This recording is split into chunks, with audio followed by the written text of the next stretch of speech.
पाकिस्तान में गुर्बत की शरह में इजाफा। गुर्बत की शरह 39.8 से बढ़कर 44.7% हो गई। ये एक न्यूक्लियर एटमी रियासत के बारे में बातचीत हो रही है कि जनाब उसके पास 44% लोग गुर्बत की लकीर से नीचे। लिहाजा शर्म आनी चाहिए पाकिस्तान में जो लोग झूठ बोलते हैं, फ्रॉड करते हैं, दो नंबरियां करते हैं और टीवी पर आकर एक बेईमान मुस्कुराहट के साथ आदाद शुमार बताते हैं। ये 2024 का है, अभी 25 का नहीं आई रिपोर्ट, ठीक है। ये 24 तक के आदाद शुमार है। ये गुर्बत की लकीर से नीचे का मतलब यह है कि जो पूरे 24 घंटों में सिर्फ एक टाइम की रोटी खाते हैं, एक टाइम की रोटी।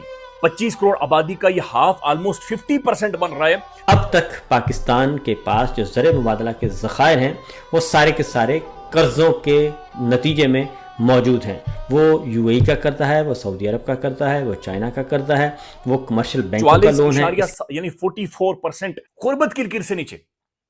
अब नाज़रीन पहले इसको समझे कि गुर्बत क्या होती है।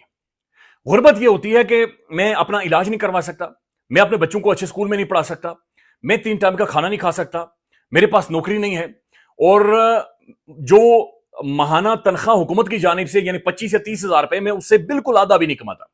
यह गुर्बत है, यह गुर्बत है जो कि गुर्बत की लकीर के ऊपर जिंदगी गुजारते हैं।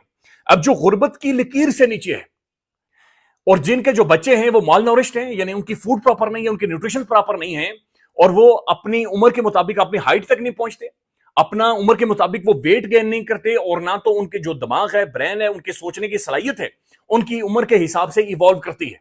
ये गुर्बत की लकीर से नीचे है और ये 12.5 करोड़ पाकिस्तानी लोग, ये 44 वरना लगभग 50% हुआ ना, 50% तकरीबन लोग, 44.7% वर्ल्ड बैंक कह रहा है। तो ये बड़ी शरह है जो कि गुर्बत की लकीर से नीचे है, जिसे वर्ल्ड बैंक ये कह रहा है कि ये लोग जिंदगी गुजार रहे हैं। हुकूमत का कमर्शियल बैंकों से कर्ज लेने में नुमायां इजाफा हो गया है और माली साल 2025 की पहली छमाही में कमर्शियल बैंकों को 1541 अरब रुपए का कर्जा वापस करने के बाद हुकूमत ने रवां माली साल की दूसरी छमाही में कर्ज लेने की रफ्तार मजीद तेज कर दी और मई के आगाज तक यह रकम 2700 अरब रुपए तक पहुंच चुकी है।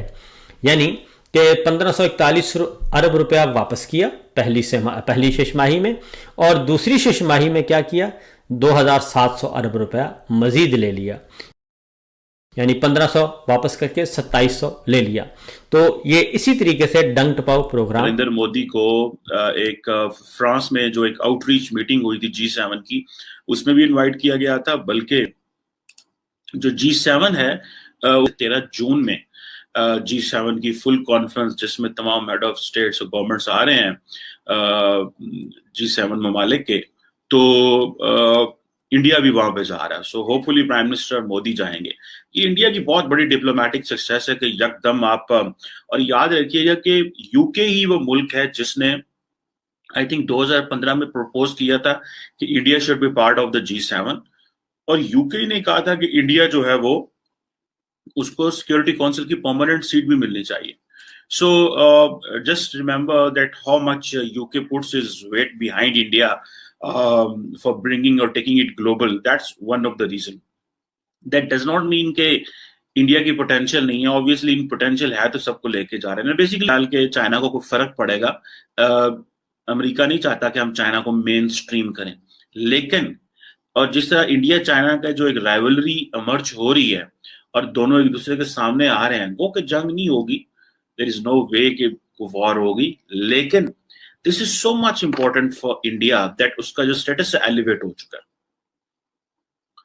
अब इंडियंस जो अमेरिकन हैं, जो G7 है, वो चाइना को नहीं, कारोबार सारे उनसे करते हैं। दुनिया की सेकंड बड़ी जो है वो